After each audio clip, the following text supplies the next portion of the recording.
Hi friends, ఇప్పుడే అందిన వార్త. ఆగస్టు సంక్షోభం, దాని చరిత్ర ఏంటో తెలుసా అంటూ వార్తలు అయితే వస్తున్నాయి ఫ్రెండ్స్. మరి ఏంటి అనేది చూసేద్దాం. వివరాలకు వెళ్ళే ముందు దయచేసి లైక్ చేసి, షేర్ చేసి, సబ్స్క్రైబ్ అయితే చేసి మరిన్ని లేటెస్ట్ అప్డేట్స్ కోసం అయితే బెల్ ఐకాన్ అయితే క్లిక్ చేయండి. అయితే అది 1984 ఆగస్టు కాంగ్రెస్ కంచుకోటను బద్దలు కొట్టిన ఎన్టీఆర్ ముఖ్యమంత్రిగా పగ్గలు చేపట్టి అప్పటికి ఏడాది మాత్రమే. ఆ సమయంలో గుండె ఆపరేషన్ కోసం అమెరికాకు వెళ్ళిన ఎన్టీఆర్కు ఊహించని షాక్ ఇచ్చారు నాదెండ్ల భాస్కర్రావు. పార్టీలో అసమ్మతిని తన పాత పార్టీ కాంగ్రెస్ అండను ఆయుధంగా మార్చుకొని ఎన్టీఆర్ను దించి ముఖ్యమంత్రి అయ్యారు. అప్పటి నుంచి దాదాపు 10 ఏళ్ల తర్వాత చంద్రబాబు కూడా ఎన్టీఆర్పై ఆగస్టు నెలలోనే తిరుగుబాటు చేసి ముఖ్యమంత్రి పదవి దక్కించుకున్నారు. అప్పటి నుంచి తెలుగు రాజకీయాల్లో ఆగస్టు సంక్షోభం అనే మాట తరచూ వినపడుతూనే ఉంది.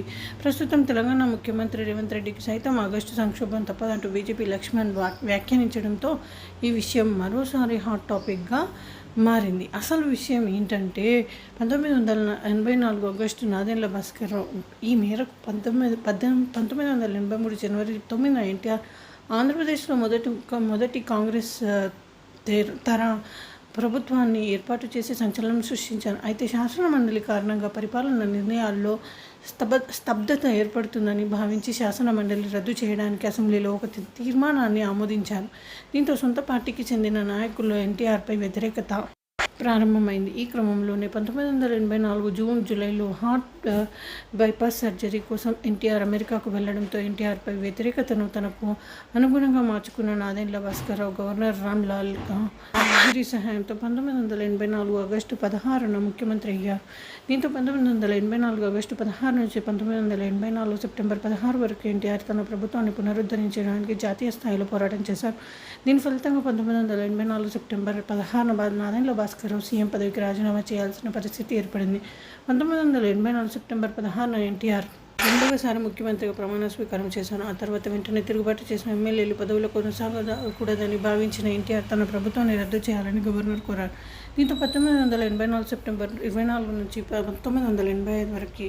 అయితే ఆ తర్వాత 1985లో జరిగిన ఎన్నికల్లో టీడీపీ 202 సీట్లలో విజయం సాధించి అధికారంలోకి వచ్చింది. దీంతో ఎన్టీఆర్ మూడోసారి ముఖ్యమంత్రిగా బాధ్యతలు చేపట్టారు. అనంతరం 1989లో జరిగిన ఎన్నికల్లో టీడీపీ ఓటమి పాలైంది. ఆ తర్వాత 1994 ఎన్నికల్లో అత్యధికంగా 246 సీట్లు సాధించింది. అధికారం దక్కించుకున్నారు ఎన్టీఆర్. 1994 డిసెంబర్ 12న ఎన్టీఆర్ 4వ ముఖ్యమంత్రిగా బాధ్యతలు చేపట్టారు. అయితే ఈసారి అధికారంలోకి వచ్చిన తర్వాత పరిపాలనా పార్టీకి దీంతో కుటుంబ సభ్యులంతో పాటు పార్టీలో ప్రముఖులు సైతం ఎన్టీఆర్పై అసంతృప్తి వ్యక్తం చేశారు.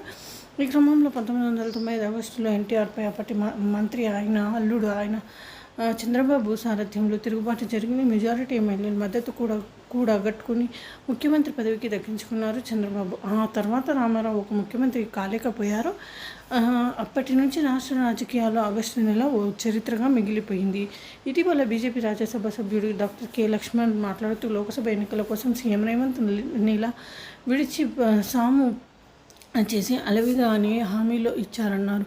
దేవుళ్లపై ఓటు పెట్టిన రేవంత్ ఆగస్టులోపు రైతులకు రుణమాఫీ చేయకపోతే ఆగస్టు సంక్షోభం తప్పదంటూ కామెంట్స్ చేశారు. దీంతో మళ్ళీ ఆగస్టు సంక్షోభం అన్న మాట తెలుగునంట హాట్ టాపిక్గా మారింది. అయితే లక్ష్మణ్ అన్నట్లుగా రేవంత్ సర్కార్ ఆగస్టు సంక్షోభానికి గురవుతుందా లేక ఎలాంటి అవతరాలు లేకుండా రేవంత్ ప్రభుత్వాన్ని నడుపుతారా అన్నది తేలాలంటే మరికొన్ని రోజులు ఆగాల్సిందే అంటూ వార్తలు అయితే వస్తున్నాయి.